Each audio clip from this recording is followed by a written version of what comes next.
Seorang lansia berusia 61 tahun tewas bersimbah darah di rumahnya di Nagari Langsek, Kadok Barat, Kecamatan Rau Selatan, Kabupaten Pasaman, Sumatera Barat. Korban tewas dengan sejumlah luka tusukan senjata tajam usai dianiaya tetangganya sendiri. Polisi datang ke lokasi langsung melakukan olah TKP. Korban dan pelaku diduga cekcok terkait masalah batas tanah. Dari pemeriksaan awal, pelaku berada di bawah pengaruh narkotika saat melakukan aksinya.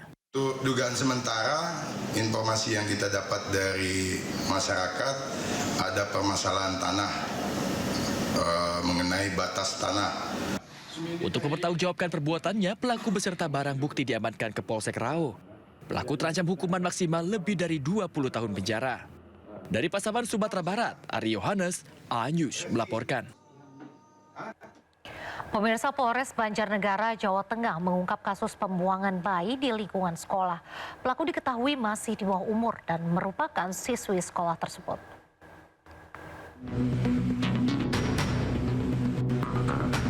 Kasus ini bermula pada tanggal 1 Desember lalu. Warga dan lingkungan sekolah digegerkan dengan penemuan jasad bayi perempuan di atas plafon kamar mandi siswi sekolah di Banjarnegara, Jawa Tengah.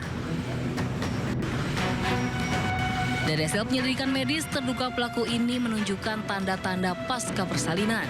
Pelaku mengakui telah melahirkan dan meletakkan bayinya di atas plafon kamar mandi sekolah.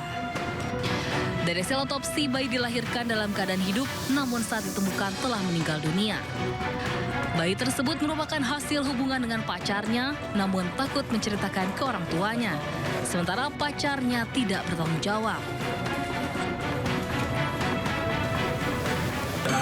Bahwa penahanan terhadap anak adalah upaya terakhir. Sementara dari hasil autopsi yang kita peroleh dari rumah sakit, ditemukan bahwa tes apung paru positif, bahwa artinya bayi dilahirkan dalam keadaan selamat, bernafas, dan juga pemeriksaan bayi ini merupakan hasil persetubuhan dengan pacarnya dilakukan pada Januari 2025 di rumah kosong di Kecamatan Karangkobar. Berdasarkan alat bukti, polisi menetapkan yang bersangkutan sebagai anak yang berkonflik dengan hukum. Pelaku terancam pidana dengan ancaman maksimal 15 tahun penjara. Namun karena masih di bawah umur, penahanan tidak dilakukan. Ciptakan kondisi aman dan nyaman jelang Natal dan Tahun Baru, polisi menggelar razia di sejumlah hotel di wilayah Sidoarjo, Jawa Timur, Rabu dini hari. Dalam razia tersebut, polisi berhasil menjaring sejumlah pekerja seks komersial yang menawarkan jasa melalui aplikasi online.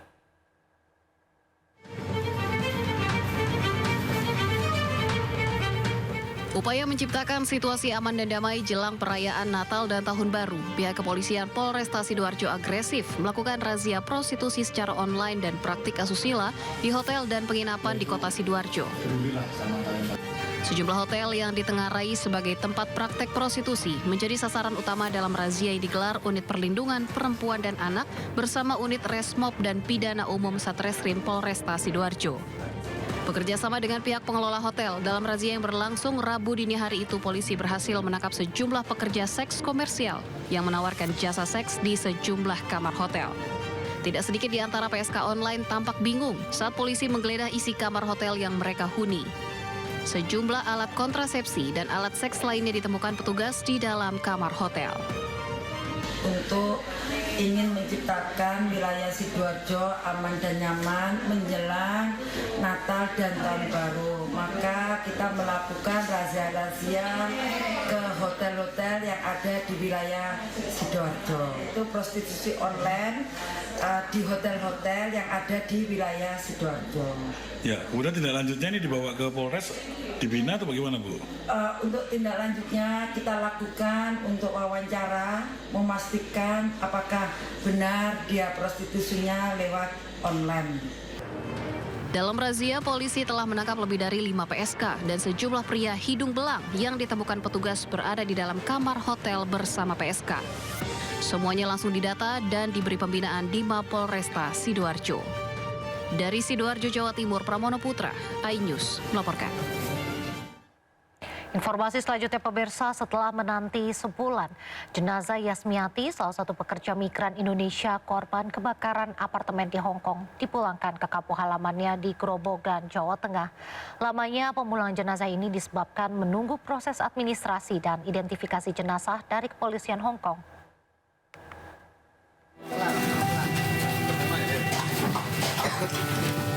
Jenazah Yasmiati, pekerja migran Indonesia yang meninggal dalam tragedi kebakaran apartemen di Hong Kong, tiba di rumah duka Desa Guyangan, Kecamatan Godong, Grobogan, Jawa Tengah.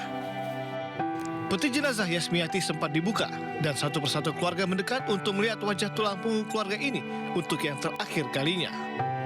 Usai disolatkan, jenazah Yasmiati kemudian langsung dikebumikan di tempat pemakaman umum yang tidak jauh dari rumah duka. Keluarga mengaku ikhlas atas kepergian pekerja devisa ini untuk selamanya. Almarhumah meninggalkan seorang suami dan 2 anak yang masih kecil. Yasmiati diketahui bekerja di Hong Kong sejak 2,5 tahun lalu melalui penyalur resmi. Oke, terima kasih untuk semuanya. Keluarga gak bisa ucapin terima kasih ya, misalnya cuma terima kasih lah. Intinya lega, di perasaan udah kelar semua. Sementara itu, lamanya pemulangan jenazah ini disebabkan menunggu proses administrasi dan identifikasi jenazah dari kepolisian Hong Kong. Pemerintah memastikan seluruh hak korban akan dipenuhi. Mbak Asmiati ini memang pekerja migran yang legal. Namun dalam hal ini kejadian itu kan kita tidak inginkan. Alhamdulillah semuanya kami koordinasikan dengan Kemlu, dengan KP2NI, semuanya sudah berjalan. Hanya ini masih dalam proses. 26 November lalu, kebakaran besar melanda Kompleks Hunian Taipo di Hong Kong. 125 warga negara Indonesia selamat dalam kejadian ini. Namun 9 WNI lainnya dinyatakan meninggal dunia. Dari Grobogan, Jawa Tengah, Rustaman Nusantara, iNews melaporkan. Pemirsa, sesosok jasad remaja laki-laki ditemukan di aliran kali banjir Kanal Timur, Pulau Gebang, Cakung, Jakarta Timur. Korban ditemukan usai sebelumnya hilang saat mencari ikan dan bermain perahu bersama 3 temannya.